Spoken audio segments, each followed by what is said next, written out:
This, a necklace Knight gave members of his group for Christmas. Death Row Records spelled out in jewels. Ultimately, our persistence in this investigation has paid off. It's an investigation Metro Police worked on for 27 years. Prosecutors say some photos were on Polaroid, others on film. Photos like these of the BMW Tupac was riding in with Knight. Images shown to a grand jury include the car riddled with bullet holes. Prosecutors also showing where Shakur was sitting in the passenger seat in a photo of a car door with a hole through it. Other photos include the shooting scene at Flamingo and Koval, with cones representing where responding officers found shell casings. Prosecutors also showed the grand jury videos of Davis talking about the shooting, as well as several graphic photos from Shakur's autopsy.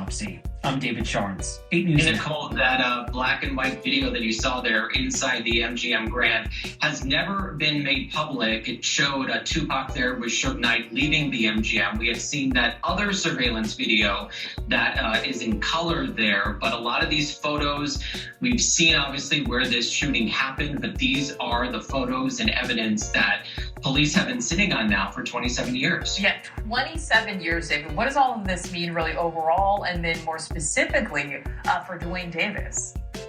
Well, of course, you and I both know at this point that Dwayne Davis has said publicly that he was in the car that drove up next to Tupac's for this shooting. He has said publicly that he handed the shooter in the back seat the gun to shoot Tupac. Did you learn anything from that? Out of all of that, where we sitting now, did you learn anything from that? Yeah, and it's a funny thing. I kind of realized how powerful Tupac and I was. You know what I'm saying? Because we two individual people, we waged a coastal beef. You know what I'm saying? One man against one man made a whole West Coast hate a whole East Coast and vice versa. You know what I'm saying? And that really bugged me out. Like, yo, Duke don't like me, so this whole coast don't like me. You know what I'm saying? I don't like him, so my whole coast don't like him. It just kind of let me know how much strength I have. So what I'm trying to do now, you know what I'm saying, with his untimely demise or whatever, I got to be the one to flip it and take my power and flip it like, yo, they got to be dead, you know what I'm saying? Because he can't do that. You know what I'm saying? He can't be the one to be like, yo, I want to squash it because he's gone. So I got to take the weight on both sides. That's why I'm out here, you know what I'm saying? Right. We hit every club, every radio station, you know.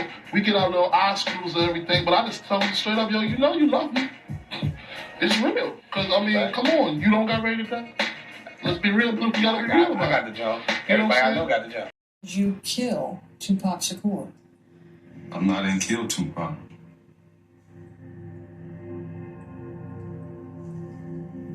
I mean, I don't know why, you know what I'm saying?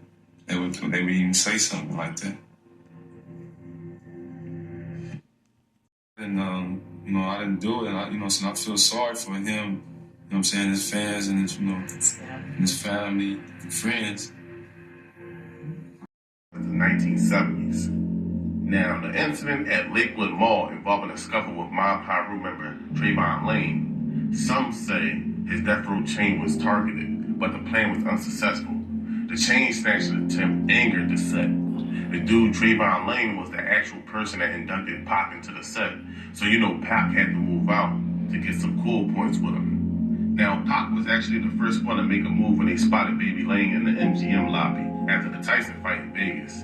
And they put hands and feet on him. Now, Orlando couldn't leave Vegas and go back to Compton without a comeback story. So he got with some of his men, and they went out hunting Mob Piru members. Now, for them to even spot Tupac and Suge in the busy Las Vegas during fight night is crazy to me, but it was on sight.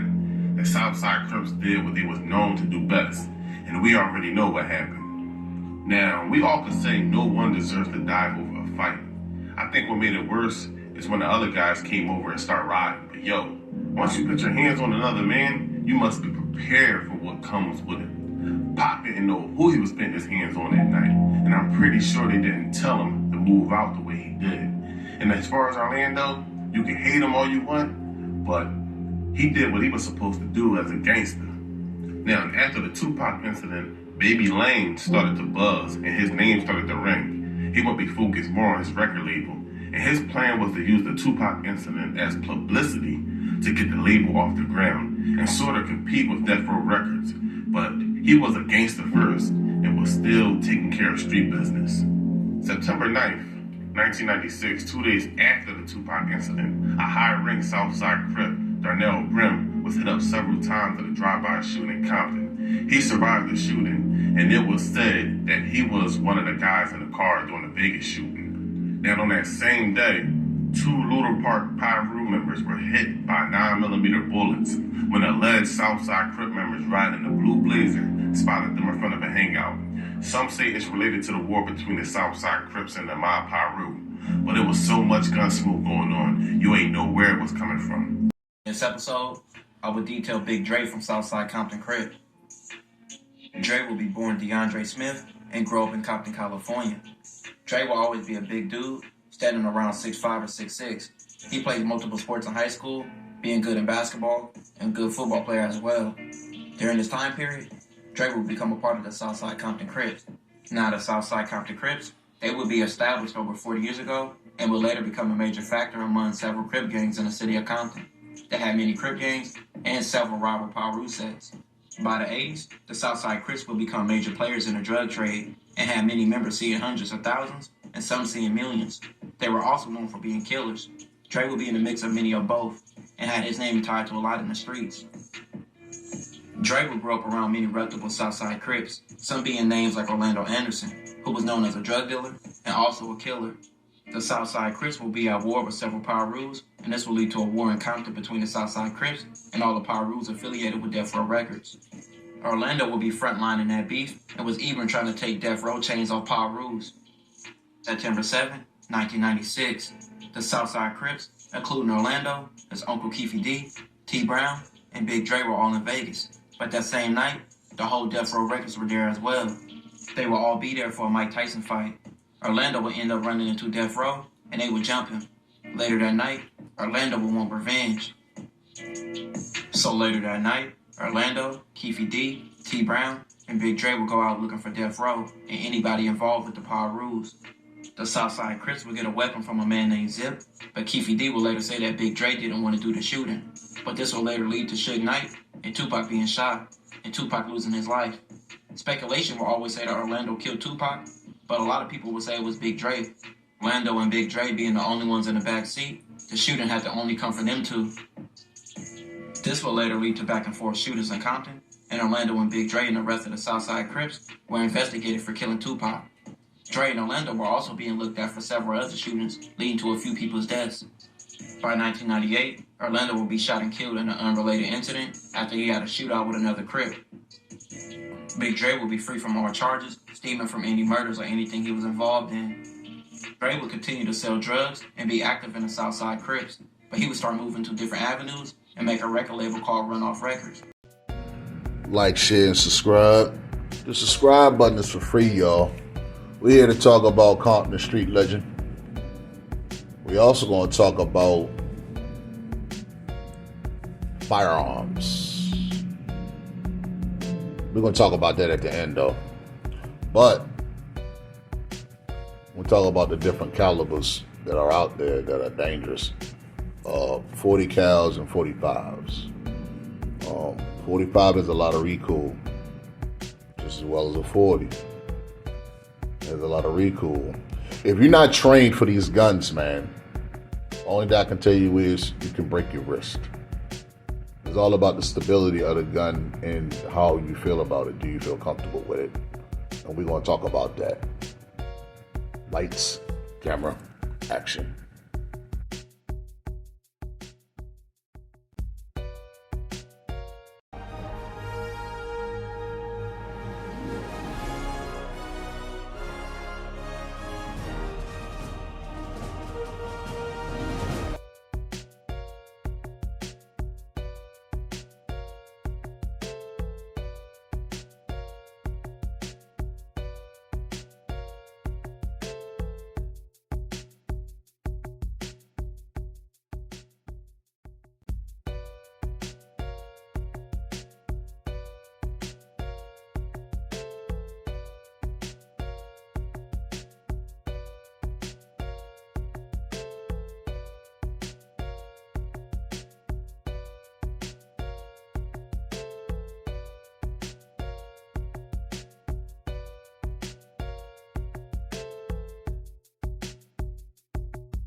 A few weeks later, after the Lakewood Mall incident, I was with a few of my homies at the car wash. We was talking about our plans to Vegas to go see the greatest boxer of all time, Iron Mike Tyson. I contact one of my homies. We done some time in the pen. He was a rolling 60 Crip. What I can remember, he used to scout tickets. I placed an order to get some tickets from that nigga. The car wash owner, who was also a Crip, he overheard the conversation that we was having about going to the fight. He intervened in the conversation and said, "You know, sure, bought 100 tickets to go see Mike Tyson?" I said, "Thanks. That was good information for us to have." But I wasn't tripping though. That wasn't going to stop us from enjoying our trip going to Vegas. As a Crip said, Southsiders has been going to the fight since 1988. This was before the rappers started making real money and they go see the fights. In the 1990s, I used to gamble, me and my homies. We used to bid on the Dallas Cowboys, the San Francisco 49ers, and the Green Bay Packers. Going to Vegas was like a regular routine for me and my homies. Here we are, taking photos, me and my sister at the fight, and me and my nephew at the fight. Straight gangster. We knew that Suge would have his squad full of dirty cops with him. They some cold-blooded mother effers. But we were some street niggas, so we wasn't worrying about that BS. The way how we look at it, they some industry niggas, but we some street niggas, real street niggas. September the 4th to September the 7th, 1996 was supposed to be another weekend.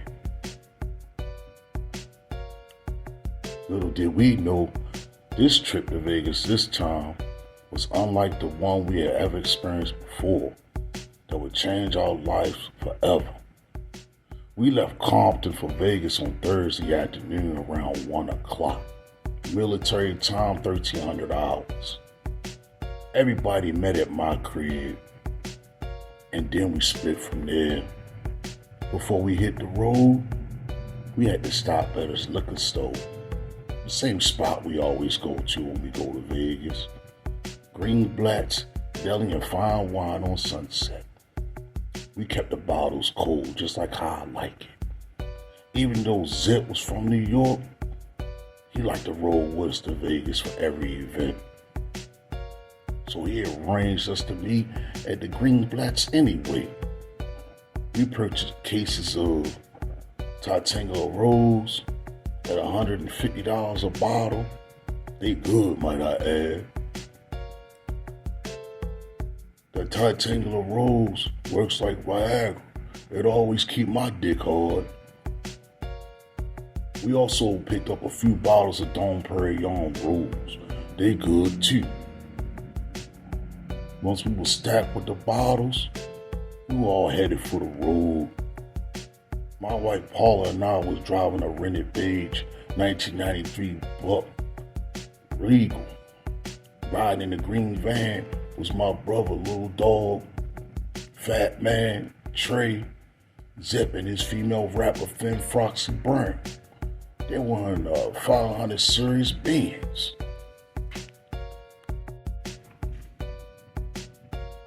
We rolled up a few fat-ass joints with some California orange weed.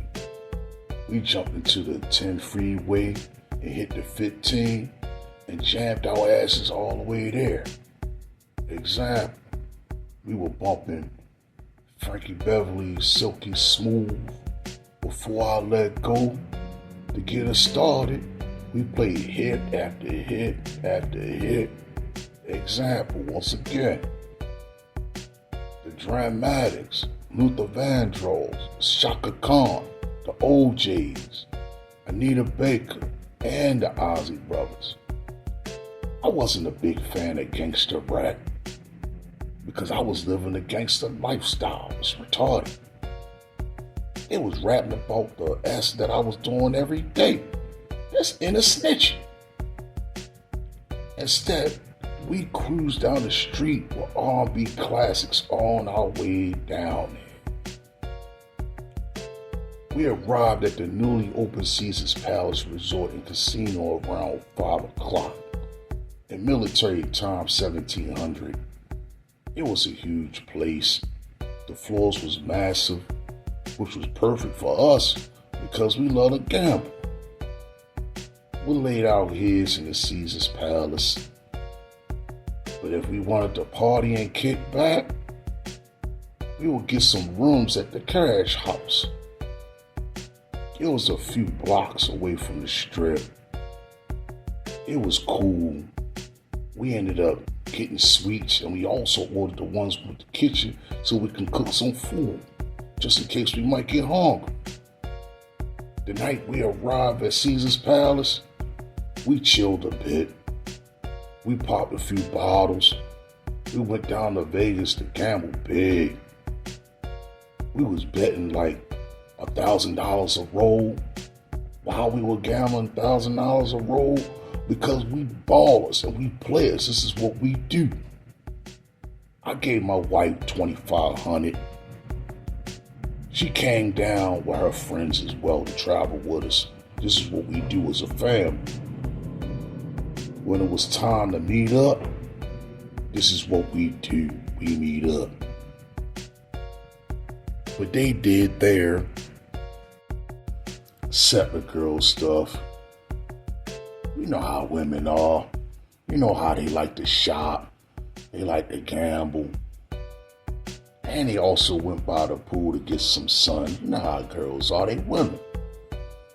On Friday, my nephew, Baby Lane, and some of his homies came down to kick it with us.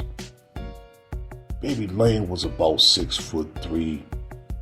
He was an athletic build. He was slim, muscular, and one punch would knock your ass out.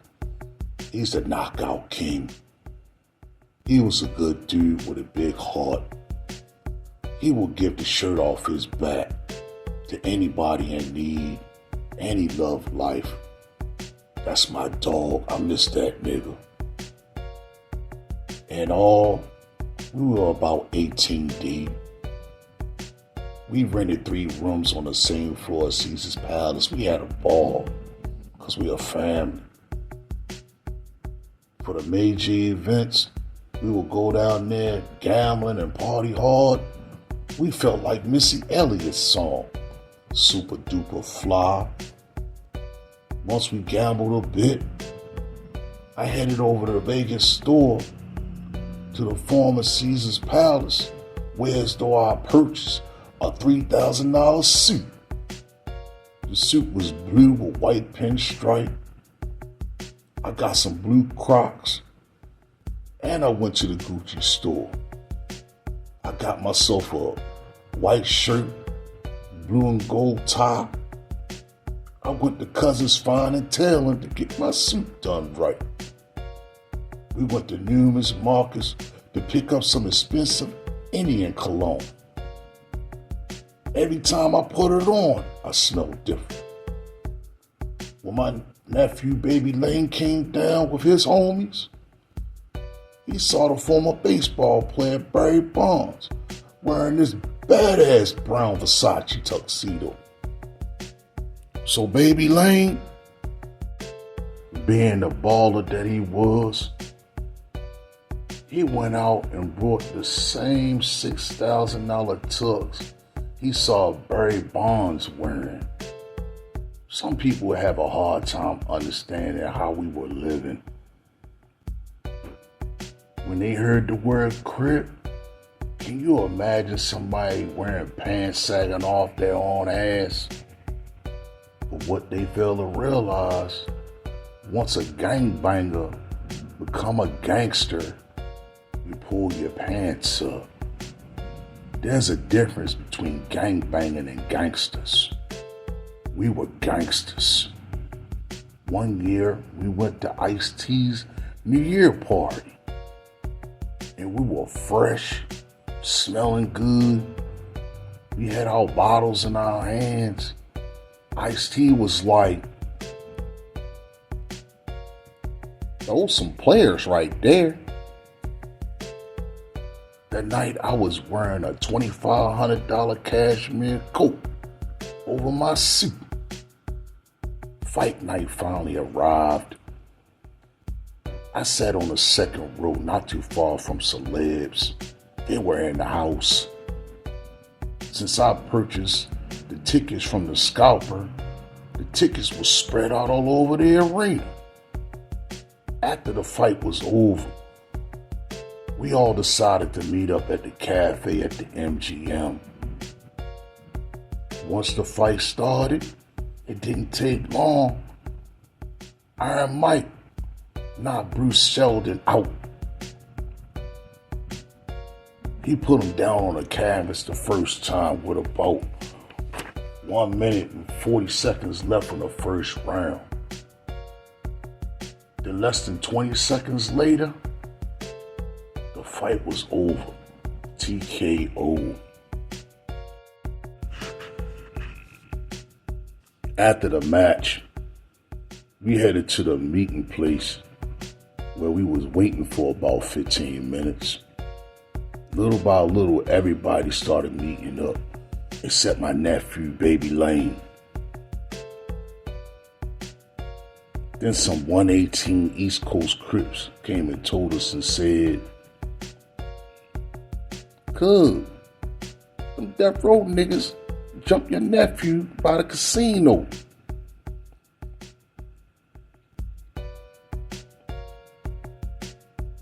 We found out later that it was the same clown that my nephew got into it with at the mall. The same nigga that got his chain snatched, walking with Tupac when they touched my nephew at the MGM lobby.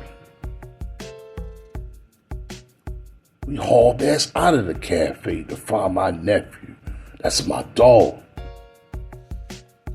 We saw him inside the MGM minutes after they jumped my nigga. By the time we got there, Suge and Tupac and the rest of his crew hauled ass. My nephew's shoulder was messed up pretty bad. I asked him how he was. He said he was alright. When I asked him what the F happened, he said, "Oh, them niggas from Death Row jumped me, man. One of them niggas was the same nigga at the Lakewood Mall. The same nigga that was running his mouth. And that's why I took his chain." A few of them East Coast Crips came over and asked, "Yo, cuz, can we roll with y'all to get them niggas?" I'm like, "Nah, we good. We can handle our S on our own. But good looking out, though. We appreciate the offer. This is a matter that we can handle ourselves. We not gonna let no recording studio gangsters to get away with this S."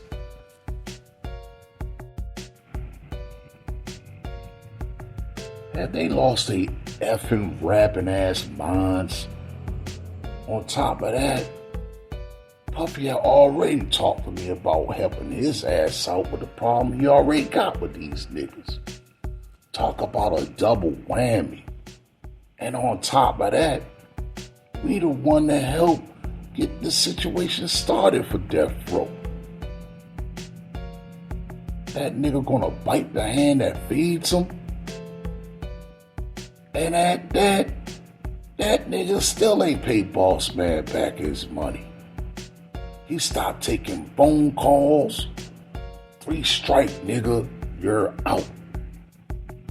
One of my homies was like, yo, cuz, F that big homie, cuz.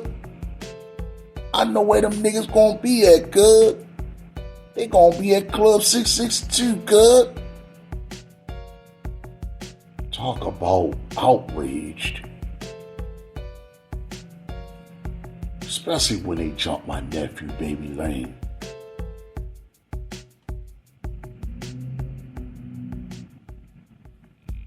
I know how them niggas was gonna be there too, cuz. How I found out.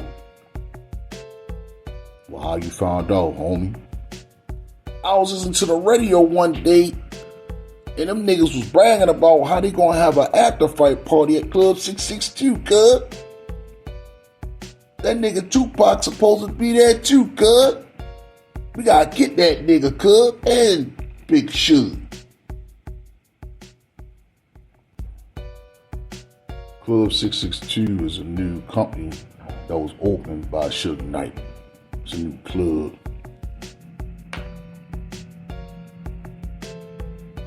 We had some homies down Vegas selling dope, satellite operations of sorts. I'm like, I was just sitting there. I'm like, all right, homies. I commanded. That's where we going at then. Club 662. And we rolled out. Club 662.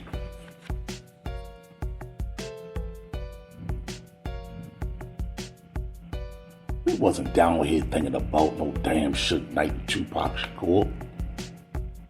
We came down here to make money, get drunk, and be married. When conversations would come up about $1 million bounty on Tupac and Suge Knight, that was business. But when Tupac and Suge from Death Row Records jumped and put their hands on my nephew, Baby Lane, and messed up his shoulder, obviously this is mother effing personal. We were waiting for the valets to get out our cars. Zip sees an opportunity to call me over to his Benz. Zip was a big-time drug dealer kingpin from New York, and he's a hustler. He comes to California from time to time, handle his business and kick back with us. As I walked to the driver's side of the window, I noticed the rapper Foxy Brown was on the passenger side. So he instructed her to step out the car while we handled some business. Zip had a hidden compartment and he opened it up, reached and pulled out a Glock 40. He turned to me and said, "Nigga, you trying to make this money?" Zip handed me a 17-shot pistol, which I abruptly put it in the back waist of my pants. I hopped out of the car. I heard the door open when Foxy Brown got in. Closed the door. And then he pulled off. "Get in the car. Come in, let's roll." I shouted out the car and came out from the valet. From the MGM Park, we pulled in the back of the parking lot at Club 662, where all the talent and the MVPs entered. In front of the club, it was a long line. People were excited, they were drunk, they were high. They couldn't wait to get in the club. I planned to confront Suge.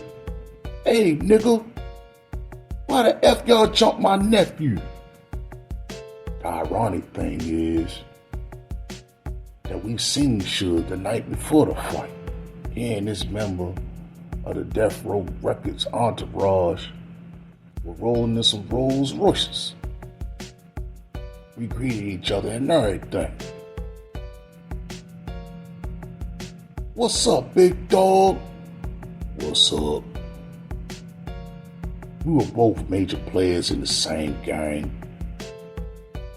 Suge had the music industry, I had the street. We both had the same boss. If Suge and them niggas got a beef with something on the south side, we'll straighten this all out, cause we bosses. Suge could have at least said something to me that night. Instead, he and his boys commit the ultimate disrespect by laying their hands on my nephew and beat his ass. The camera could be showed across the world with the footage. In case of my dramatic approach of resolving the situation, that didn't work. We had 3 vehicles, 3 and 4 in each set of the cars, all ready to burn their asses up. The crew was do or die. All my young homies already had been shot before. They all had street experiences. They some stone cold killers. They learned not to wait to shoot, but to be the shooter. They had mentally had it off their brain. It's either them or me. It ain't gonna be me. We waited in silence at the parking lot of Club 662 for more than an hour. Inside our vehicles, it wasn't no alcohol, wasn't no weed, wasn't no music. Niggas was quiet. That's all you can hear is our heartbeat. No audio, just breathing, throbbing heartbeats, and eyes was lurking. After waiting for an hour and a half, it felt like 4 hours. We decided to say, let's get the F out of here. I called the homies on the phone. They were just talking too damn long. Let's get the F out of here. Move out! One by one, the drivers started their engines and slowly crept out of the parking lot. They were lucky for now. We were like Al Capone on St. Valentine's Day. There would have been a massacre that day in that parking lot. Mark my words. One thing about our crew, when it was time to handle our business, we were the best. When it was time to have fun, we do that as well.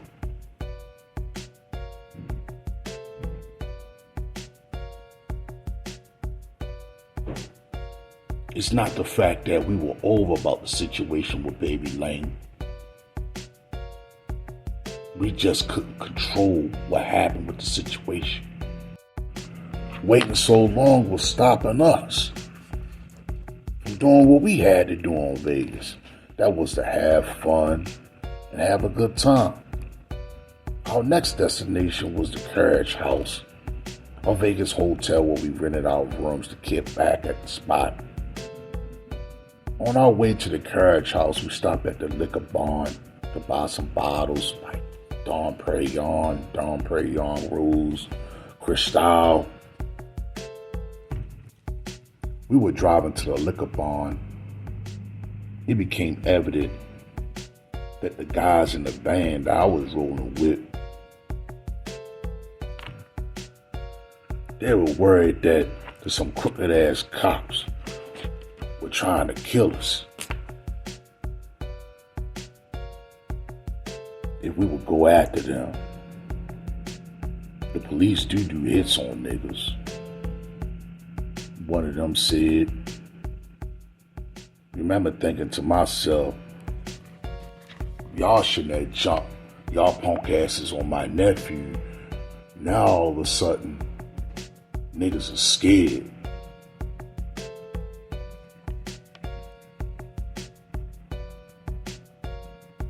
Y'all know what we came here to do.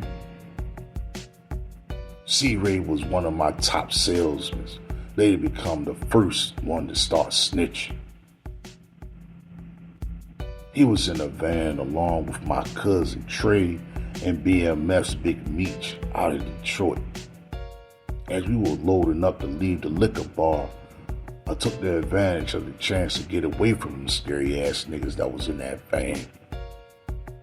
I jumped in front of the passenger seat of the Cadillac because I knew them niggas in the caddy wasn't about that BS.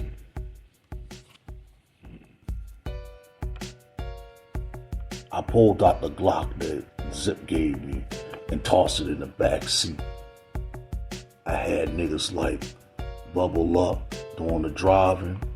I had my nephew and Freaky was driving in the back. We made our pit stop at the liquor barn. We continued to the carriage house. As we were driving, 2 vehicles with us got caught up at the traffic light, but we kept rolling. A few blocks down, we sitting at the light. Who the F did we see? The Death Row Caravan. It hit the corner with Tupac hanging out the window of the black luxury BMW, waving to the fans. People on the street screaming, "Tupac, Tupac, we love you, Tupac." In unison, we turned our heads, was like,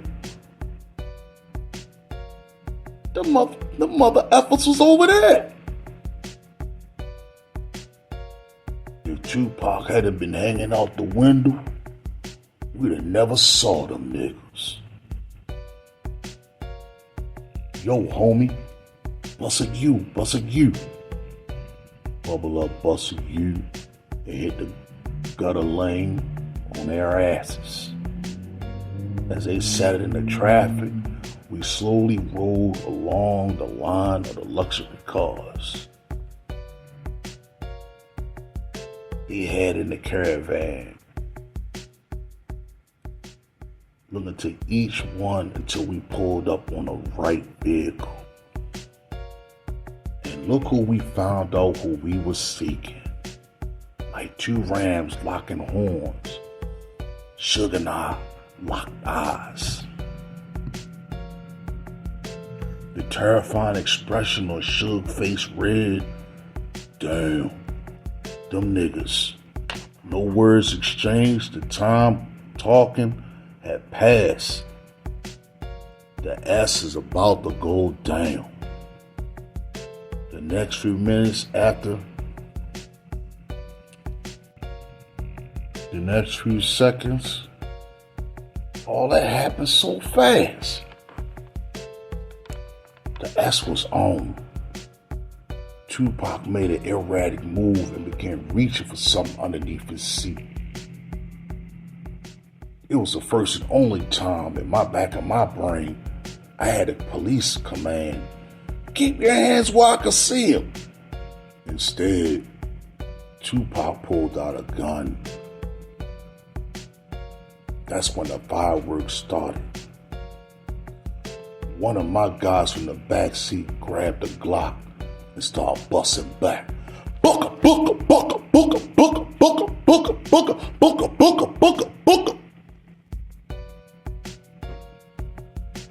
The first shot skinned Suge in his head. I thought that mother effer was dead. I heard stories that Suge supposedly used Tupac as a body shield when the bullets started flying. But that's some BS. Suge was already hit in the head. He was the first nigga that got touched. So how the hell you use Tupac as a body shield? As rounds continued flying, I got my ass low. My ass ain't trying to get hit by no guns. Bullets ain't got no names on it. When the shooting stops, we boned out. A white Chrysler suburban full of ladies. They were young too. They was tailing our asses. Their windows were shot out too because they was tailing us. One of my homies shot the windows like, book, book, book, book, book. The interesting to me was that all them rough ass niggas that was supposed to be with, none of them niggas did a damn thing when it came to that. There were a lot of shots let off in both directions. I don't know why Vegas police didn't check out Tupac's hands for the gunpowder residue to see if he was shooting, because the car was shot up pretty good. It was effed up really bad. I don't understand why people act like Tupac was a mother effing angel. That nigga got busted for shooting an off-duty police officer in Atlanta a few years earlier. He wasn't scared to bust. On top of that, I wonder, did he know that the nigga that he jumped was a Southside Crip? That had to been on a high alert. When the shots settled, a couple of people in the car got hit with glass fragments in their hair, but nobody didn't get hit though. The strip was in an uproar full of police and ambulance. They raced to the scene. Instead of Suge being a steel gangster that he is, he busted a U-turn. You'd have thought he was heading to the Memorial Hospital. Confident that the death row crew, the police was looking for the car that we were driving, but we abandoned it. It was like the Twilight Zone. We went to the other side of the Vegas Boulevard. When we got into the middle of the divider and changed the lanes, the light was red though. We had to wait for the median. We were standing at the median waiting to cross the Vegas Boulevard. 2 ambulances passed right past us while we were standing, hearing the sirens wailing. The first ambulance passed with Tupac. The meds was helping him out and seeking medical attention. The second one was not too far behind. Suge was in it.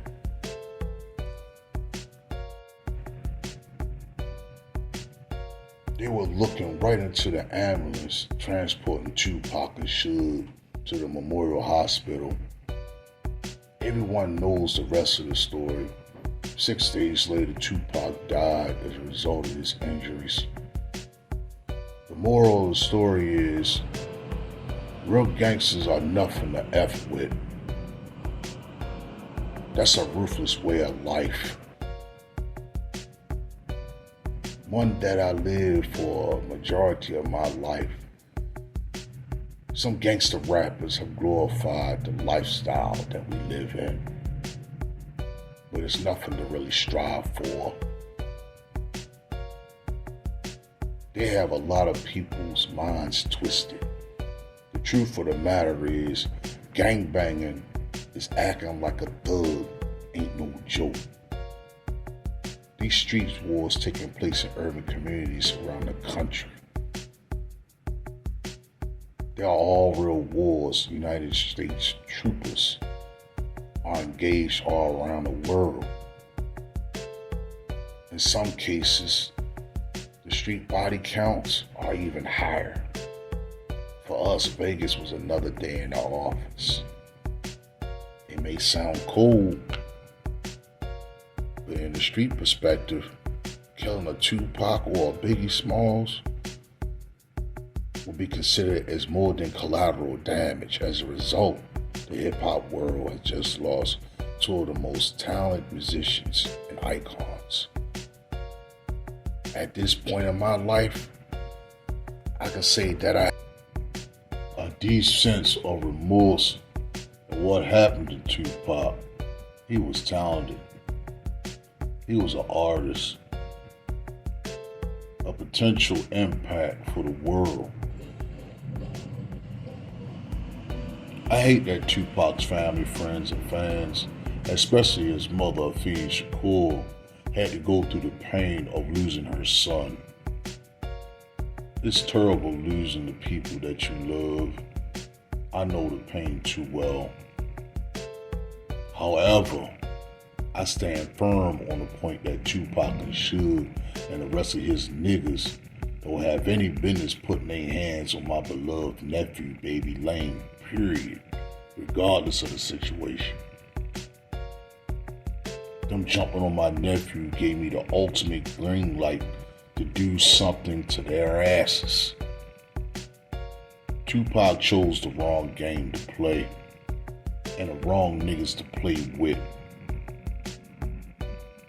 Suge and them should have done a better job protecting that dude, because they knew who the F we were and the kind of S we were capable of. Tupac may not have known, but Suge and his peeps definitely knew. Tupac was a guppy that got swallowed up by a ferocious shark. He shouldn't have even got involved in this BS, trying to be a thug. Southside Crip earned stripes on the collars from street niggas due to Tupac Street. But it generated much more attention to put us under the microscope under law enforcement, though.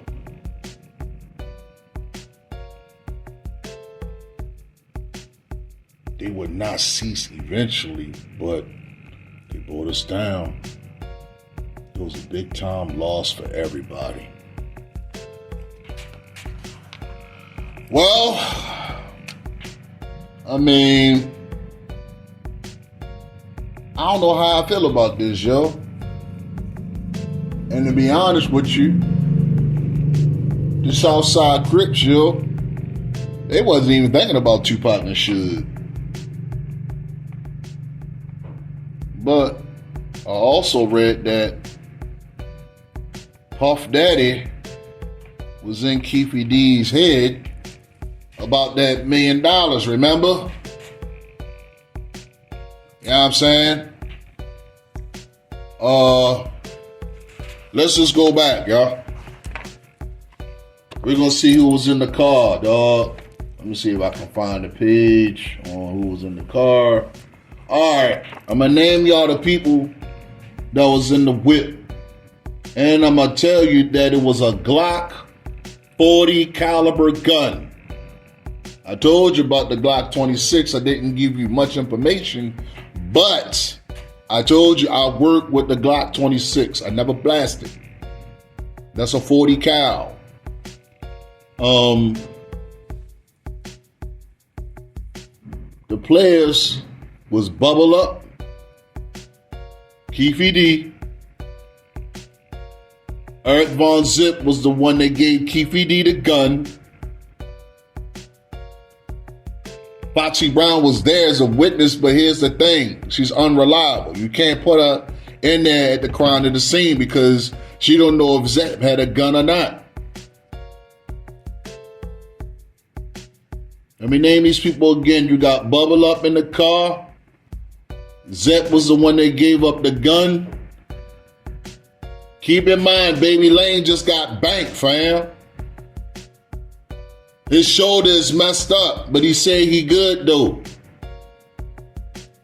And a dude named Freaky.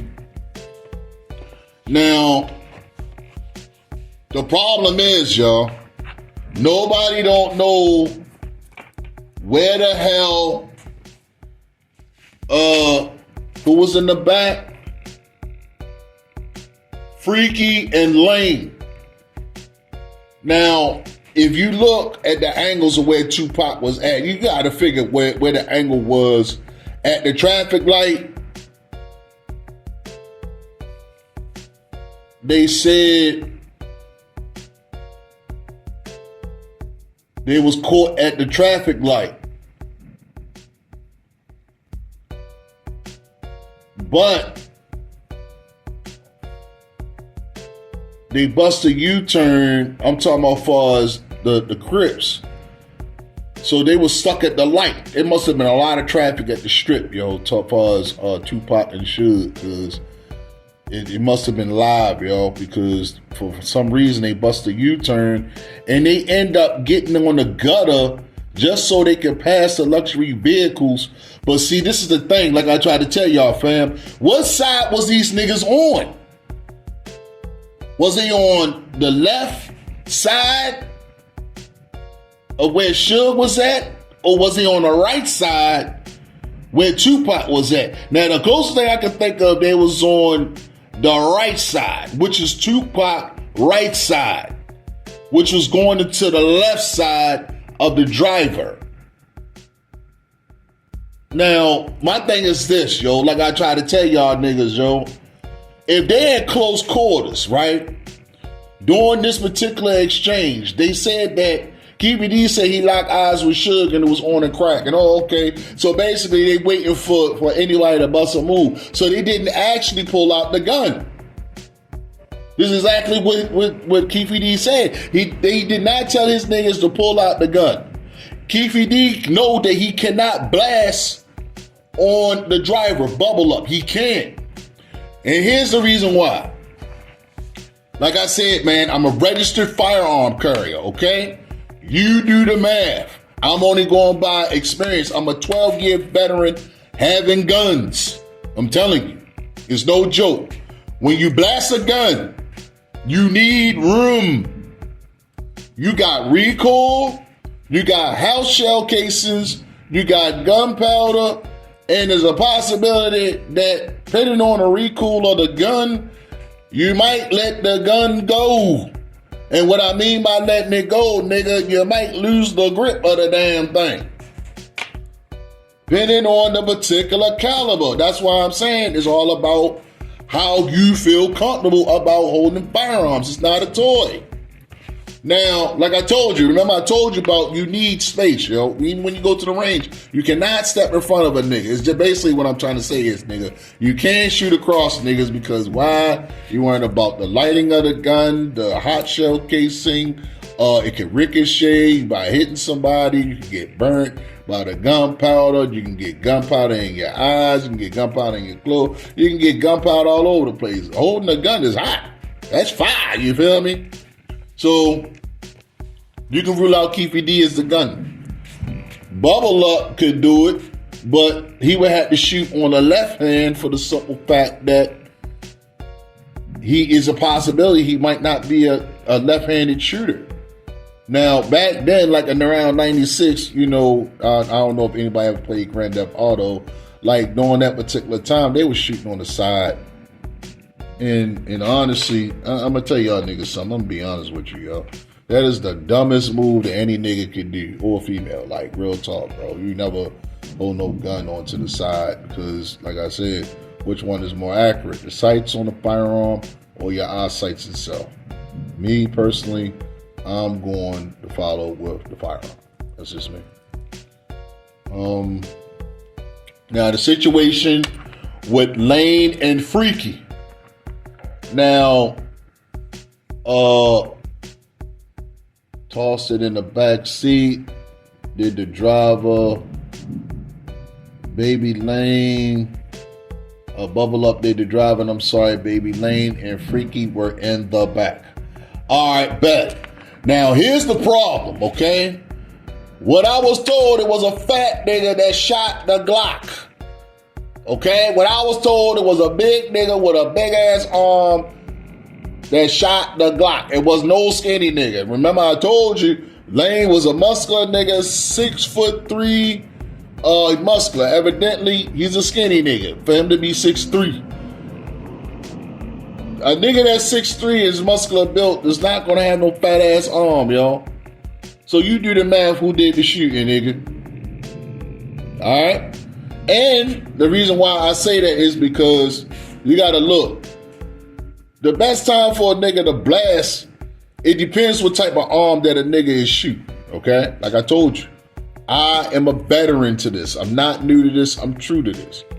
In order for you to feel comfortable with a firearm, you gotta deal with your most dominant hand, okay? What I read, they say his left hand, or my fault, his right hand was messed up pretty bad, okay? If you got a messed up arm, nigga, you're not gonna be able to hold up a gun because it depends on the caliber. You're gonna deal with some type of recoil with the gun, especially if it's like a bigger caliber, like a 40, a 45, 44 mag, something like that. Like it's gonna jerk your wrist real bad. You might break your wrist, depending on the situation. Like I told you, yo, if Lane got a messed up shoulder, so that means he's going to be shooting with the left hand. Like I shot with the left hand is hard. It's hard to shoot, and I'm left-handed. But here's the thing: my right hand is my strong hand. But I can shoot with my left hand. I just don't feel comfortable with my left hand. You feel me? So I'd rather shoot with my right hand because I feel more comfortable with my right hand. That's my power hand. So if you're going to get a good shot, I don't know how many times Tupac got shot, but if you're shooting on the side and you're shooting with your left hand, nigga, good luck on trying to hit your target, fam, especially if it's at close quarters, fam. Good luck, yo. Yeah, man. So remember, yo, the suspects, you got Eric Von Zip, which he gave Keefe D the Glock. You got Keefe D himself. You got Bubble Up, Freaky, and Baby Lane. So you got the 5 suspects up in this homicide. Send y'all comments and tell me what y'all think, and we're going to get to the bottom line of this investigation. On that note, peace, and I'm gone.